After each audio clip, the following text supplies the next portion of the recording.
بسم الله الرحمن الرحيم إن الحمد لله نحمده ونستعينه ونستغفره ونستهديه ونعوذ بالله من شرور أنفسنا ومن سيئات أعمالنا من يهده الله فلا مضل له ومن يضلل فلا هادي له وأشهد أن لا إله إلا الله وحده لا شريك له وأشهد أن محمدا عبده ورسوله وبعد.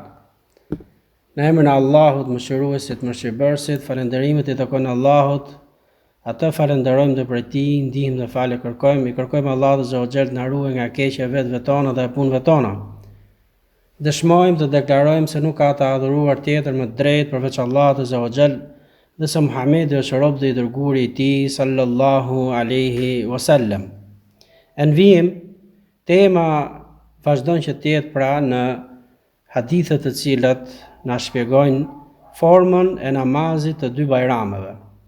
Dhe në temën e kaluar e cekëm të dy hadithet, tre hadithet që ishin në këtë temë në lidhje me faljen e namazit përpara hutbes dhe gjithashtu koha e therrjes së kurbanit dhe ajo është mbas faljes së namazit. Dhe gjithashtu mësuam se është nëse njeriu don që të dalë mbas faljes së namazit duke mos e dëgjuar hutbën, mund të dalë sepse tham që gjykimi I saj pra dëgjimi I hutbes është sunet dhe kur njeriu ka një shkak për të dalë mund të dalë. Dhe e daluam pra temën tek hadithi me numër 141. عن جابر رضي الله عنه قال شهدت مع رسول الله صلى الله عليه وسلم يوم العيد فبدأ بالصلاة قبل الخطبة بلا أذان ولا إقامة ثم قام متوكئا على بلال فأمر بتقوى الله وحث على طاعته ووعظ الناس وذكرهم ثم مضى حتى أتى النساء فوعظهن وذكرهن فقال يا معشر النساء تصدقن فإن كن أكثر حطب جهنم فقامت امرأة من وسطة النساء سفعاء الخدين فقالت لما يا رسول الله فقال لأن كن تكثرن الشكاه وتكفرن العشير قال فجعلنا يتصدقن من حليهن يلقين في ثوب بلال من أقرطهن وخواتمهن رواه البخاري ومسلم. Pra, hadithi që transmeton Jabir radiallahu anhu, Allahu qoftë I kënaqur për tij, se ka thënë, kam dëshmuar me dërgurin e Allahut sallallahu alaihi wasallam që të fal namazin e bajramit dhe filloi thot direkt me faljen e namazit pa kryer hutbën dhe nuk u thirr as ezani dhe as ikameti. Pastaj mbasi e kryu namazin, thot u ngrit për të mbajtur hutbën I dërguari Allahut sallallahu alaihi wasallam dhe I mbështetur mbi Bilalin. Tregon që I dërguari Allahut sallallahu alaihi wasallam ishte rënduar pra në fizikun e tij. Dhe ju drejtua njerëzve duke I urdhëruar ata për devotshmëri ndaj Allahut Azza wa Jall, gjithashtu duke I nxitur ata në bindjen dhe në adhurimet ndaj Allahut Azza wa Jall. Po ashtu I këshilloi njerëzit dhe ju pra ja ripërtëri thot diturin rreth fesë. Thumma madha hatta ata nisa. Pastaj mbasi mbaroi me meshkujt, me burrot, thot, bashkë me Bilalin, ju afrua grave. Fawa'adhahunna dhe I paralajmëroi dhe I mësoi atynëve se vlera e diturisë është shumë e madhe. Dhe I tha, o ju gra, nxirrni sadaka, sepse ju do jeni shumica e lëndës djegëse të zjarrit xhehenemit. njëra prej grave u ngrit që ishte në mesin e grave, e cila e përshkruan sahabiu Bilali dhe gjithashtu Bara Gjabir radiallahu anhu, thot i kishte thot mollzat e fytyrës saj të zeza. Dhe u ngrit dhe i tha, pse u i dërguri Allahu sallallahu alaihi wasallam, pra janë gratë, kush është shkaku? Tha, sepse ju ankoheni shumë dhe e mohoni atë që ju bëhet si e mirë.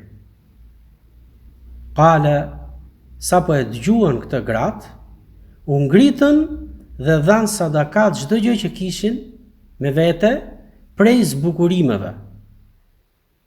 E hiqnin nga vetja dhe ja hidhshin tek prehri i Bilalit radiallahu anhum, pra Allahu që kënaqë për gjithëve, duke filluar thot nga zbukurimet vëth apo unaza apo çdo gjë e cila pra ishte nga zbukurimet e tyre. Transmeton Imam Buhari dhe Imam Muslim. Pra ky hadith madhështor vazhdon pra atje në vazhdën e shpjegimit të namazit të Bajramit dhe gjithashtu na mëson përveç se formën se si i dërguari Allahu sallallahu alaihi wasallam e fillonte, që ishte pra direkt namazi pa ezan dhe pa ikemet, dhe hypte në hutbë dhe ju drejtua njerëzve. Pra, i fliste atyne për devotshmërinë, i fliste atyne për vlerat e islamit, po ashtu i fliste jo përmend atyne dhe gjithçka çka lidhet me ibadetet dhe adhurimet, dhe pastaj shkoi te gratë dhe ju drejtua atyne. Kjo tregon se kur xhamia është e tillë që nuk ka mundësi që të dëgjohet ligjërata, atëherë imami shkëputet nga meshkujt dhe afrohet tek gjinia femrore, alaykum selam, dhe i bën atyre një ligjërat të posaçme për vetëm atyne. E nëse xhamia është e tillë që është e shoqëruar me ngritje të zërit, atëherë nuk ka është nevojë që imami të shkëputet nga ligjërata dhe të shkojë tek gjinia femrore. Pa e ligjërat që mbahet e përgjithshme për të dyja. Dhe mund t'i drejtohesh veçanërisht pra gjinisë femrore për atë këshill që ti e ke përgatitur dhe të ndjekësh sunetin e dërguarit Allahut sallallahu alaihi wasallam sikurse veproi në këtë hadith. Pra, ajo që ka më tepër ky hadith për kush është se i dërguari Allahut sallallahu alaihi wasallam ju drejtua grave pra me një këshill të posaçme dhe ju tha atyneve se ju do t'jeni pjesa më e madhe që do jeni lënë ndjekse e kujt e zjarrit e xhehenemit, por se i tregoi atyne dhe u dha atyne një rrugë që ju të shpëtoni nga kjo. Dhe kush është? Atëherë të jepni sadaka nga ajo që ju ka dhënë Allahu azza wa jall, nga ajo që ju ka dhënë Allahu azza wa jall. Dhe gjithashtu nga ky hadith përfitojmë se sa të kujdesshme ishin sahabijatët, pra gratë e sahabëve të tjerë, që për të kuptuar fenë Allahut azza wa jall s'kishin turp, por se ju drejtoheshin personit i cili mbante ligjëratën, në këtë rast të dërguarit Allahut sallallahu alaihi wasallam, që të kuptonin pse të veprojshin diçka dhe pse të ndaloheshin nga diçka. Dhe kështu duhet të jetë dhe jetesa jon, kështu duhet të jetë pra rruga jon, që ne mos jemi thjesht ndjekës të verbër, por se t'i kërkojmë gjithkujt që na flet për fenë Allahut azza wa jall, t'i kërkojmë argumentin dhe pastaj ta veprojmë atë. Thot Sheikh Abdullah al-Bassam, Allahu mëshiroft, se i dërguari Allahut sallallahu alaihi wasallam duke fol për kuptimin e përgjithshëm të hadithit, thotë se pra vepronte me njerëzit, sikurse e përmend në 3 hadithet e përparshëm, se kur shkonte për të falur namazin e Bajramit, qoftë i vogël, qoftë i madh, forma është e njëjtë. Fillohet direkt me faljen e namazit dhe pastaj shkonte për tek ligjërata për të mbajtur pra hutben. Dhe hutben e bënte pra duke u ngjitur në një vend më të lartë që të kishin mundësi të gjithë të shikojshin të dërguarin Allahut sallallahu alaihi wasallam dhe gjithashtu zëri të shkonte tek pjesa e njerëzve. dhe u kujdeste për ta duke i urdhëruar ata për devotshmëri ndaj Allahut azza wa xal, duke i urdhëruar ata tek vepra e mirë, duke i ndaluar ata tek të ndaluarat dhe të ndjekin atë çka është adhurim ndaj Allahut azza wa xal, qoftë ajo në fshehtësi, qoftë ajo në veprat e dukshme. I përmendë pra atë dënimin e Allahut azza wa xal, gjithashtu i përmendë edhe mëshirën e Allahut azza wa xal, sikurse veproi pra me gratë që ishin prezent.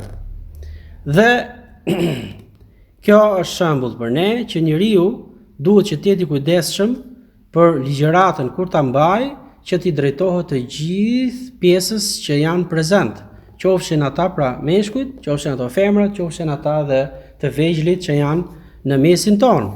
T'i drejtohet atyneve me përkujtim ndaj Allahut azza wa xal, t'ju përkujtojë fenë e Zotit, edukatën, moralin, devotshmërinë, frikën, shpresën, bindjen e të gjitha gjërat të cilët pra janë pjesë e fesë sonë. Dhe në këtë hadith është se kjo grua e cila ishte ulur në mesin e të gjithë grave, ishte vetme e cila pra guxoi për ta pyetur shkakun sepse këto gra pra do jenë pra siç e tha i dërguari i Allahut sallallahu alaihi wasallam, më së shumtit pra që do jeni pjesë e zjarrit të xhenemit. Dhe për t'i kërkuar argument, ju tha pra të dërguarit të Allahut sallallahu alaihi wasallam që kush janë këto vepra që gjinia femrore do jetë pjesë e kësaj. Dhe i tha se ju ankoheni shumë dhe gjithashtu ju e mohoni atë vepër të mirë që ju bëhet juve me veprën e parë, mbasi mashkulli, pra gjinia mashkullore, qoftë burri, qoftë vllai, qoftë baba ndaj gocës, sepse hyn të gjitha kategoritë, kur të bëjnë ty shumë të mira dhe në një moment të bën një të keqe, ju thot i drejtoheni duke ja mohuar të gjitha të mirat. Po gjithashtu dhe e keni në personalitetin e juaj që ju ankoheni shumë. Pra, pa diskutim që kjo pra, të dy gjërat të cilët i ka përmendur shehu si shpjegim dhe i dërguari i Allahut sallallahu alaihi wasallam në hadith, pa diskutim që kushdo që është i martuar i ka parë dhe i ka hasur tek femra e tij. Po gjithashtu ai i cili ka një motër i ka parë dhe i ka hasur tek motra e vet. Po ashtu pa i ka pa dhe i ka hasur tek nëna me babën e tij. Pra gjinia femrore, këto cilësi janë tek ajo. Por se luma ajo femër e cila kujdeset që këto dy cilësi t'i ketë sa më pak tek vetja e vet, të përmbahet dhe mos të jetë për asaj femra që vetëm ankohet. Vetëm ankohet.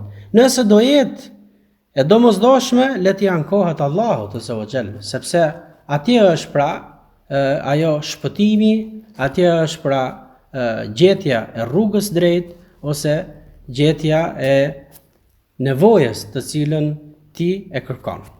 Po ashtu, ti e kujdesshme që dhe e durueshme që në çdo gjë që mund të has prej pra bashortit, ose mund të has prej vllajt, ose mund të has nëna ndaj babës, pra kur flasim për dy prindrit tan, kur të has një vështirësi, kur të has një qortim, kur të marr një vrejtje, atëherë ajo mos t'i kthehet pra dhe duke ja numëruar gjithçka dhe duke ja mohuar gjithçka, dhe le të kujtoj në këtë çast atë hadith, pra këtë hadith që sapo e lexuam, se nëse kjo femër do jetë prej këtyre dy kategorive, pra rrezikon këtë lloj dënimi dhe le të përmbahet dhe ta kalojë për hir të Allahut azza wa xal dhe të bëhet një femër e cila të jetë ndjekse sikurse vepruan sahabijët të cilët ishin prezent në këtë falje të namazit e Bajramit dhe vepruan pra direkt duke dhënë sadaka nga pasuria që të cilën pra ja kishte bler bashorti, ose mund të ketë bler vllai, ose mund të ketë bler baba, po flasim për nënën. Këtu thot Sheikh Abdullah Al-Besam është një dobi thot shumë e rëndësishme që ka momente kur gjinia femrore, pra gruaja, e jep atë pasuri që ja ke dhënë ti pa lejen tënde. Ky është ai moment ku nuk është e nevojshme që të thotë ty si bashkëshort që duhet që ta dhuroj këtë orë ose këtë zinxhir ose këtë vëth, a ma jep lejen apo jo? Sepse thot në këtë rast kjo ka nevojë për atë që është shumë herë më e rëndësishme, e cila është shpëtoi prej zjarrit të xhenemit. Pra këto janë ato raste dhe nga kjo përfitojmë se nuk bën që qoftë gruaja, qoftë motra, qoftë nana jon të veprojë diçka me kokën e vet dhe mos t'i marr leje gjinis mashkullore. Mos ta çoj pasurinë dëm, porse le ta pyes dhe le ta ruaj atë sikurse ti jetë ajo që e furnizon shtëpinë. Pra të kujdeset në këtë formë, sikurse lodhet pra gjinia mashkullore duke sjell furnizimin tek shtëpia. Një nga mënyrat të shpëtuarit pra është nxjerrja e sadakas, siç tha pra i dërguari Allahu sallallahu alaihi wasallam. Por sa kjo nuk do të thotë që është e kufizuar vetëm këtu. Femra pra jo vetëm duhet nxjerrë sadaka, por duhet që të jetë bindur, duhet që të mos ta ngrej zërin, duhet që kur të kërkojë të kërkojë Allahut, duhet që kur të ankohet tek Allahu, i drejtohet Zotit me dua dhe me kërkesë dhe jo të jetë pra sikurse e përshkroi dërguari Allahut sallallahu alaihi wasallam. Pa diskutim se dihet se këto gra ishin pra sahabijët ishin nga të parat që garonin tek vepra e mirë. Dhe ashtu pra vepruan, filluan që t'japin nga gjërat që i kishin për zbukurim dhe të çmuara për ta, sepse ishte dhuratë nga bashorti i tyre. Por këto janë shembuj për gratë tona, për motrat tona, për nënat tona, që kështu duhet të veprojnë dhe ata sa herë që diçka ndodh me ta. Kur ndodh si kjo situatë, atëherë le të garojë tek dhënia e sadakas, sepse vepra e mirë e heq dhe e largon atë situatë që të ka kapluar.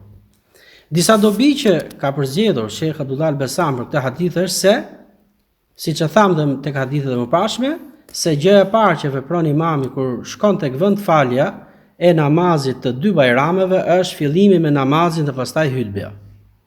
E dyta, lejse li salati l-idi adhanun wala iqama. Nuk ka ky namaz as ezan dhe as ikamet. E treta është e pëlqyeshme që khatibi të qëndrojë në këmbë. Pra nuk është detyrë, nuk është farz. Nëse njeriu i cili është përgjegjësi përkatës për të bajt ligjëratën, i lejohet atij që të ulet nëse nuk mundet. E katërta, të urdhrojë për devotshmëri sepse ajo mbledh të gjitha urdhresat. Dhe gjithashtu të ndalojë nga çdo gjë e cila është ndaluar dhe pastaj kalon në çështjet e tjera të cilat ka zgjedhur për të mbajtur si ligjërat.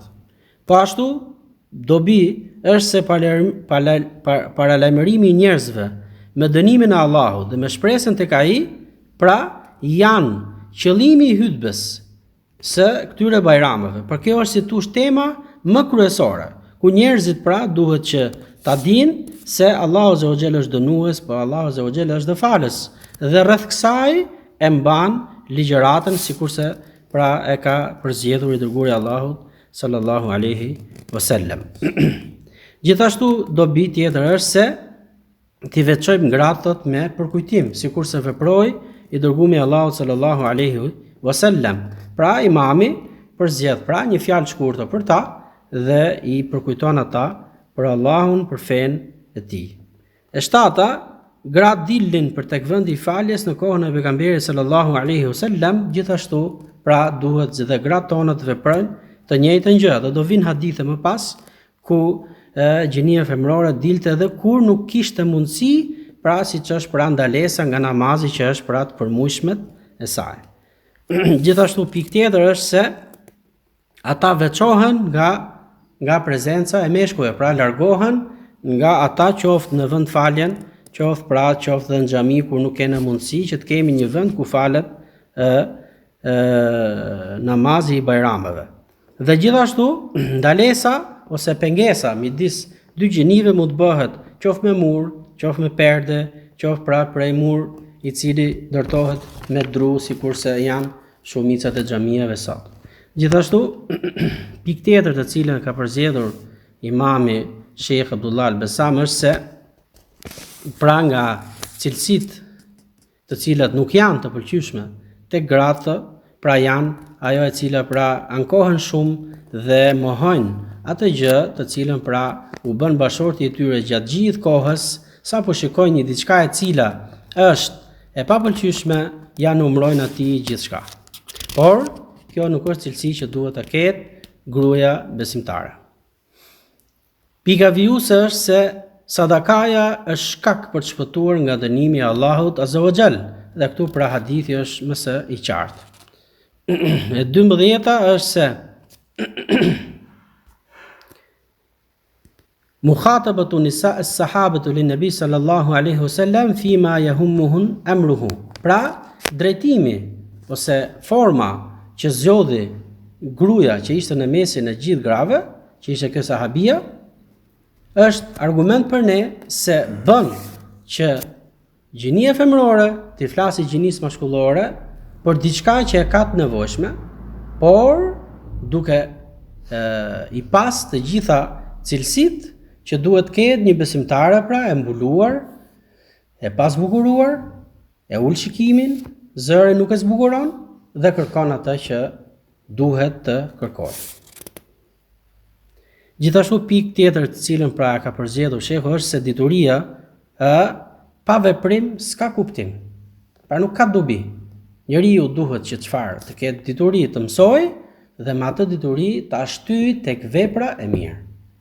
Nuk ka dobi ajo dituri e cila vetëm mësohet dhe mbahet përmendësh. Gjithashtu, pika e fundit ose e parafundit është se ajo gruaja e drejtë që njihet si e tillë e jep sadakan dhe pa lejen e bashortit, sepse ajo çka paralajmëron hadithi është pra e ashpër dhe dalja për saj është vetëm nëpërmjet pra dhënies sadakas, sikurse e ka përmend i dërguari Allahut sallallahu alaihi wasallam. Nga këtu përfitojmë se shpimi i veshëve për gratë është e lejuar.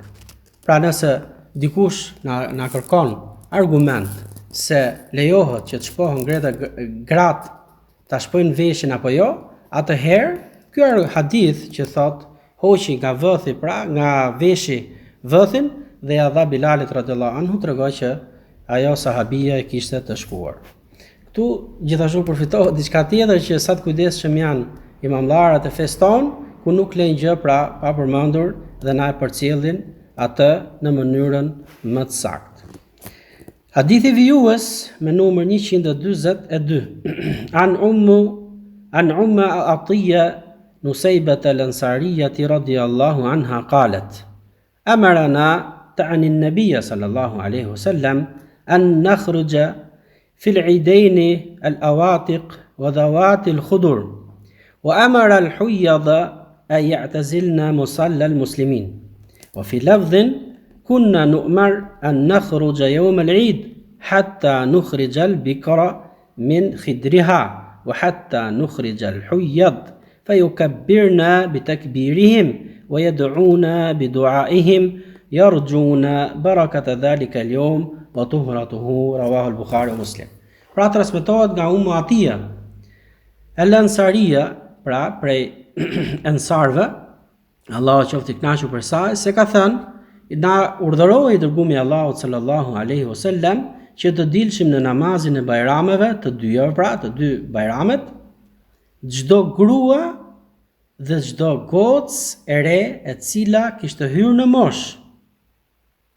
Dhe i urdhëroi femrat e reja që të ecshin tek rruga afër murit, që të ishte si ta mbulesë për pjesën e gjinisë mashkullore, mos të bëhej fitne duke i parë gjenia mashkullore. Dhe gjithashtu ata gratë të cilët pra ishin me zakonet e tyne, i u dha urdhër që të dilshin tek vendi i faljes bashkë me muslimanët. Dhe një transmetim tjetër na urdhëroi i dërguari i Allahut që të dilnim tek vendi i faljes dhe të dilte çdo femër e cila ishte pra beqare ose çdo femër e cila ishte e martuar. Ata që ishin beqare i urdhroi që të eceshin sa më afër murit ose pemës që t'ishte si pengesë për shikimin e tjerëve. Dhe gjithashtu çdo femër e cila ishte me zakonet e saj i urdhroi që të dilshin tek vendi i faljes. Dhe i u tha që bëni tekbir, porse namza. Gjithashtu të bëjnë dua, sikurse bëjnë gjinia mashkullore, dhe të shpresojnë tek bereqeti i kësaj dite dhe të arrijnë pastërtinë e kësaj dite. Pra ky hadith na tregon se duhet që goca jon, gruaja jon, nëna jon ta marrim me vete në këtë ditë shënuar. Sepse sikurse e përmend Sheikh Abdullah al-Bassam, se kjo është një prej ditëve më të dashura tek Zoti. Në këtë ditë besimtarët shfaqin madhështinë e Islamit. Në këtë ditë besimtarët shfaqin vllazërinë që kanë midis vetes. Gjithashtu ato bashkohen dhe bëhen një. I gjithë populli që jetojnë në atë vend mblidhen në një vend të vetëm. Tregojnë bashkim, tregojnë afrimitet tek zemrat dhe grumbullimi i tyre tregon atë forcën e tyre. Kapjen mbas fjalës la ilaha illallah. Dhe ato ndihmohen me njëri tjetrin dhe gjithashtu paraqesin krenarinë e kësaj feje.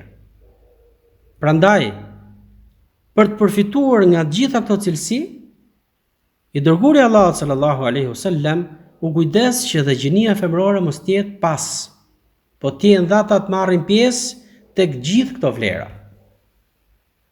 Mos ta trajtojnë ata veten e vet, pra gjinia femërore, sikurse janë të mangëta. Jo. Ata janë në shumë rregulla të fesë së Allahut azza wa xal si burrat, porse me rregulla ndryshe. Sikurse ka ardhur në hadithin që vazhdon, dhe dalin dhe ata që janë me zakone, porse faljen e namazit nuk e bëjnë bashkarisht me femrat e tjera, porse largohen pas që ata të tregojnë se nuk janë të pastra për të kryer namazin e Bajramit.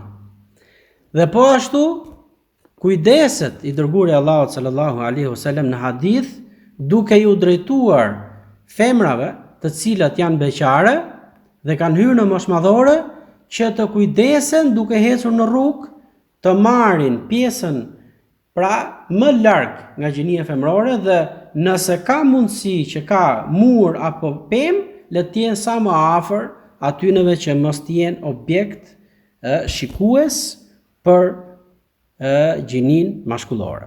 Kjo është pra që të ruhen nga fitnja e shikimit dhe mos të binë në gjuna. Në fen ton, si çdo rregull i jurisprudencës fetare, pra që është fiku, ka mendime të ndryshme, pra midis imamlarëve dhe në kuptimin e hadithit, se gjykimi i faljes e namazit të Bajramit, a është fars, a është detyrë pra prezenca në të, apo është pra sunet i fortë.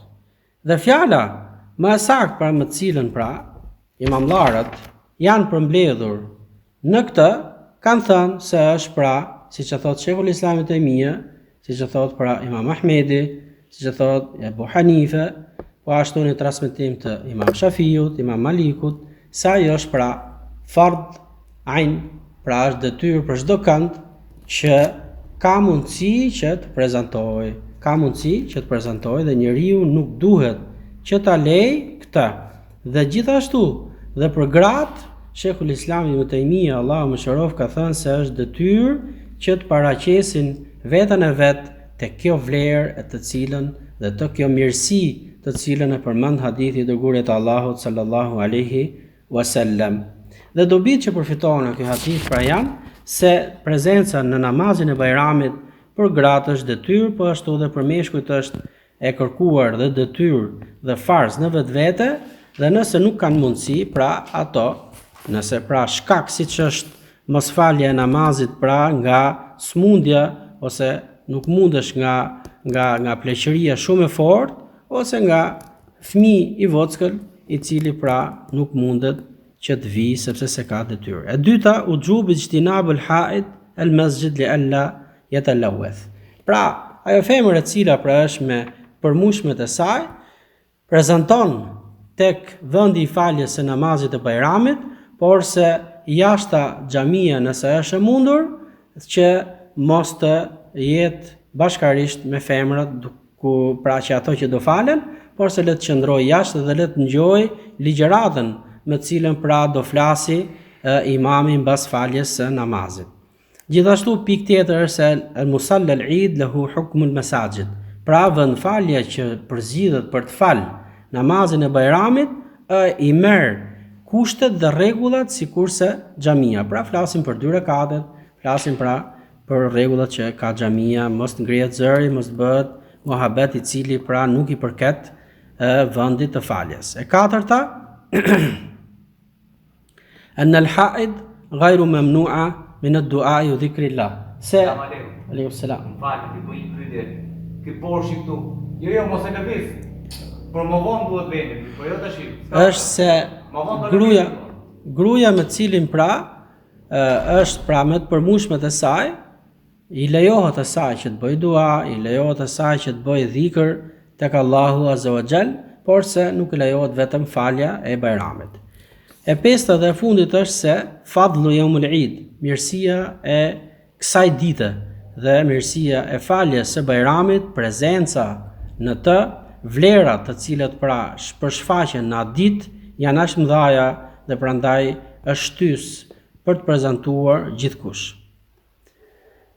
Dhe tema e fundit e cilën ka përzgjedhur Sheikh Abdullah al-Bassam është, e cila lidhet dhe me përfundimin e këtij adhurimi dhe ngelet tekbiri në këto 2 bajrame. Pra tekbiri në këto festa.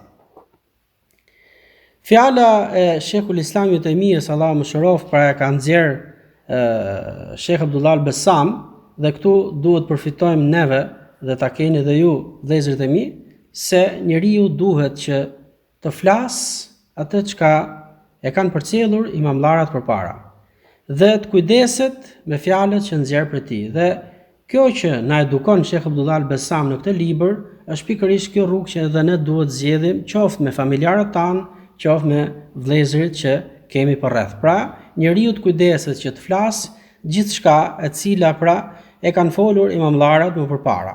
Dhe në këtë rast pra Sheikh Abdullah al-Bassam na edukon duke thënë se Sheikhul Islam Ibn Taymiyes për këtë temë ka thënë, kur është koha e saj? Pra, kur fillon tekbiri, i cili është Allahu Akbar, la ilaha illallah, Allahu Akbar, walillahil hamd. Kjo është një formë. Ka ardhur një formë tjetër që thuhet Allahu Akbar 3 herë. La ilaha illallah, Allahu Akbar 2 herë, walillahil hamd. Ta janë 2 format me të cilët pra janë më të sakta që ka ardhur nga i dërguari Allahu sallallahu alaihi wasallam. Dhe thot, koha e kësaj fillon për Bajramin e Madh nga dita e Arafatit në mëngjesin, pra në faljen e namazit të sabahut. Direkt mbas faljes së namazit të sabahut është nga suneti që besimtari i cili e fal atë filloj me tekbirin Allahu Akbar dhe ta bëj atë në vetvete, jo në një zë me të tjerët. Dhe e bën atë në çdo namaz, mbas çdo namazi farz, deri në ditën e 3 të shrikut, deri në ditën e 3, që është pra dita e 9 e Arafatit, e 10 e Bajramit, 11, 12, 13, janë 3 ditët që rrihet në Mina, ku besimtarët qëndrojnë në të, bëjnë dhikr, hajnë, pinë dhe falin namazet të bashkuara aty. Dhe gjuajnë gurët për çdo ditë tek vendi i xhamaratit. Pra, kjo është për ata që janë në haxh. Kurse ata që janë në haxh, dihet Pra, e fillojnë në ditën e Arafatit në namazin e sabahut dhe e mbarojnë atë në ditën e 13 Hijri në namazin e akshamit përfundon dhe koha e bërjes së këtij dhikri.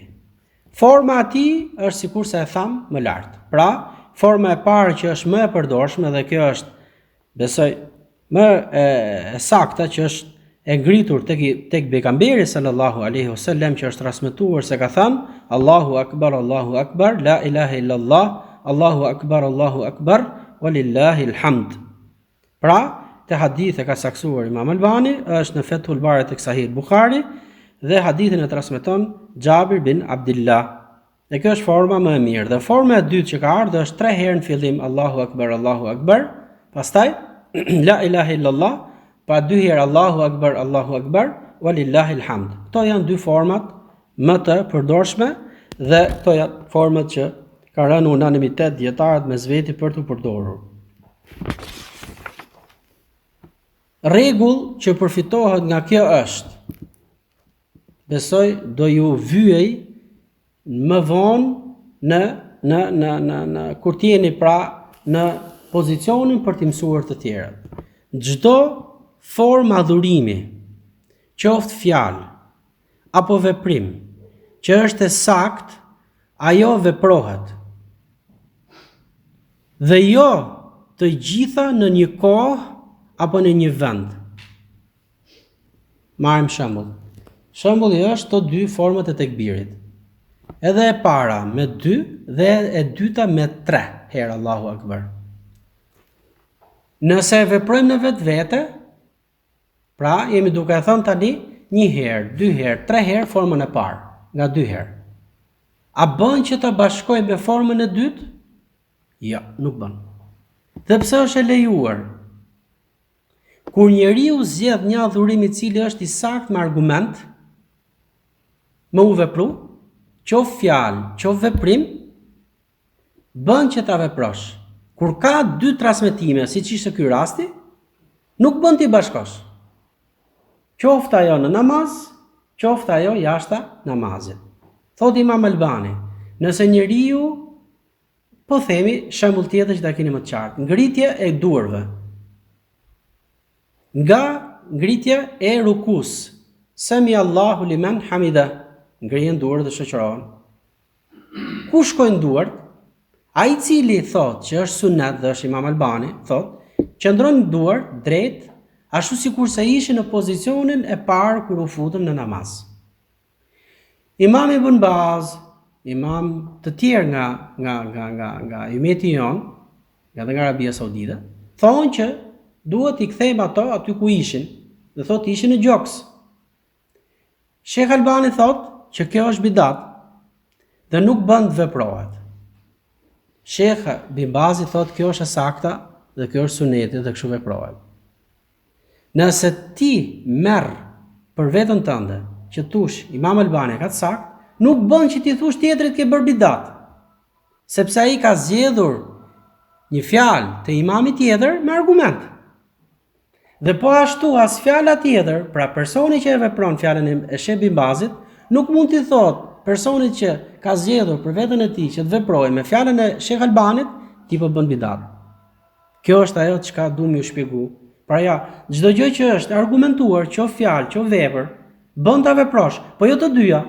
Pra s'mund t'i bashkojmë të dyja në një namaz. Një rakat i lejmë duart poshtë, mas i ngrim nga rukuja dhe rakatin e dytë i ngrim duart dhe i mbajmë gjoks. Jo, besimtari vepron njërin dhe ecën përpara dhe nuk e gjykon tjetrin për fjalën e vet. Ky është ajo çka përfitohet nga ky hadith, ky lloj rregulli.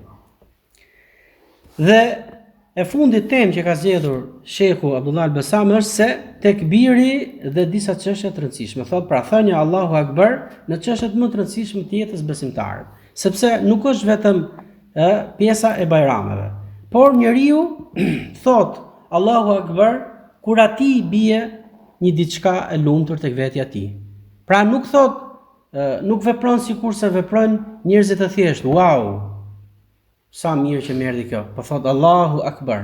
Për këtë të mirë që i sjell Allahu Azza wa Jall. Ose kur atij i jepet një vend i mirë, qoftë puna, qoftë pozicion, qoftë ku di unë, makinë, pra i vend i mirë, diçka ku ti ulesh mbi të. Thot Allahu Akbar, Zoti është më i madh për këtë që mu afrua. E treta, kur njeriu hypën mbi kafsh, thot prap Allahu Akbar, Zoti është më i madh. Gjithashtu kur ngjitet mbi Safa dhe Marwa, pra në malin Safa brenda në Qabe që bëhet lëvizja nga mali Safa dhe Marwa, thot Allahu Akbar. Gjithashtu tekbiri që bëhet tek thirrja e ezanit dhe tek thirrja i kametit. Gjithashtu kur njeriu hyn në namaz, e fillon me tekbirin Allahu Akbar. Gjithashtu thot kur njeriu fik një zjarr, përmend fjalën e Allahut, Allahu Akbar, Zoti është më i madh. Pra kur don të hedhë zjarrit pra diçka për ta fikur. Gjithashtu kur njeriu pra është në luftë me armikun e tij, thot Allahu Akbar, dhe gjithashtu kur njeriu do të largojë shejtanët, përmend Allahun duke thënë Allahu Akbar, Zoti është më i madh, dhe ata thot largohen. Të gjitha këto forma të 10 që u përmendën më lart, është e ligjëruar dhe sunet nga feja jonë që të përmendim fjalën Allahu Akbar, Zoti është më i madh. Pra në të gjitha çështjet tona që janë të rëndësishme, që quhen të mëdhaja tek ne, dhurata të posaçme tek ne dhe të rëndësishme, njeriu përmend fjalën Allahu Akbar, Zoti është më i madh, Zoti është më i madh. Për këtë pra është ligjëruar fjala pra Allahu Akbar në çdo gjë që quhet udhëzim, në çdo gjë që quhet furnizim dhe çdo gjë që quhet ndihmë. Të gjitha këto 3 terma, 3 fjalë që përfshin çdo gjë tonën, që janë veprimet tona, që janë gjëra që na jepen, gjëra që i fitojmë, gjëra që ndihmohemi, atëherë thotë e shoqërojmë atë gjë që na jepet me thënien Allahu Akbar, Zoti është më i madh. Prandaj kjo është si dobi të cilën e ka sjell Sheikh Abdullah Besam, dhe me këtë e mbyllim temën e sotshme dhe të gjithën pra temën që është falja e 2 bajrameve, dhe me ndihmën e Allahut Azza wa Jall në mësimet e ardhshme do të jetë pra namazi i faljes së kusufit, pra namazi i diellit dhe i hënës kur ndodh pra ky lloj fenomeni. Lutim Allahun Azza wa Jall që të na japë dobi me atë që dëgjuam dhe lexuam. Lutim Allahun Azza wa Jall që të na bëjë për njerëzve që kur e dëgjojnë fjalën e mirë e veprojnë atë, dhe kur e dëgjojnë fjalën e ndaluar largohen prej saj. Amin. Subhanakallahumma bihamdika ashhadu an la ilaha illa ant astaghfiruka wa atubu ilaik. Allahu e shpëlbef me të mira dhe wassalamu alaikum wa rahmatullah.